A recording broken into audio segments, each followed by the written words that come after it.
ഉത്സവാഘോഷത്തിനിടെ ഉണ്ടായ സംഘർഷത്തിനിടെ ഒളിവിൽ പോയ പ്രതികളിൽ 2 പേരെ കരുനാഗപ്പള്ളി പോലീസ് അറസ്റ്റ് ചെയ്തു. കല്ലേലി ഭാഗം മാരാരിത്തോട്ടം മഹാദേവർ ക്ഷേത്രത്തിലെ ഉത്സവാഘോഷത്തിൽ ചെണ്ട കൊട്ടുന്നതിനെ ചൊല്ലിയുണ്ടായ സംഘർഷത്തിലെ പ്രതികളാണ് പിടിയിലായത്. കൊല്ലം പെരിനാട് പുന്നപ്പുറത്ത് വീട്ടിൽ 39 വയസ്സുള്ള സുധീഷ്, കല്ലേലി ഭാഗം ദൃശ്യാനിവാസിൽ 29 വയസ്സുള്ള ദിൽജിത്ത് എന്നിവരാണ് കരുനാഗപ്പള്ളി പോലീസിന്റെ പിടിയിലായത്. ഉത്സവാഘോഷത്തിന് ഇടയിൽ ചെണ്ട കൊട്ടുന്നതുമായുള്ള തർക്കമാണ് സംഘർഷത്തിൽ കലാശിച്ചത്. സംഭവത്തിന് ശേഷം ഒളിവിൽ പോയ പ്രതികളായ സുധീഷിനെയും ദിൽജിത്തിനെയും നീണ്ടകരയിൽ നിന്നും അതിസാഹസികമായിട്ടാണ് പിടികൂടിയത്.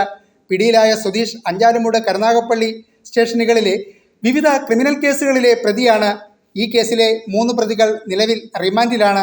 ഒളിവിൽ പോയ മറ്റ് പ്രതികൾക്കായി തിരച്ചിൽ ഊർജിതമാക്കിയിട്ടുണ്ടെന്നും വരും ദിവസങ്ങളിൽ കൂടുതൽ അറസ്റ്റുണ്ടാകുമെന്നും പോലീസ് അറിയിച്ചു. കരുനാഗപ്പള്ളി പോലീസ് സ്റ്റേഷൻ SHO മോഹിത്തിന്റെ നേതൃത്വത്തിൽ SIമാരായ വൈശാഖ്, ഷിജു, ഷാജിമോൻ, ASI തമ്പി, ACPOമാരായ ഹാഷിം, രാജീവ് കുമാർ, CPO സജീർ എന്നിവരടങ്ങിയ സംഘമാണ് പ്രതികളെ പിടികൂടിയത്. News bureau, Karunagappally.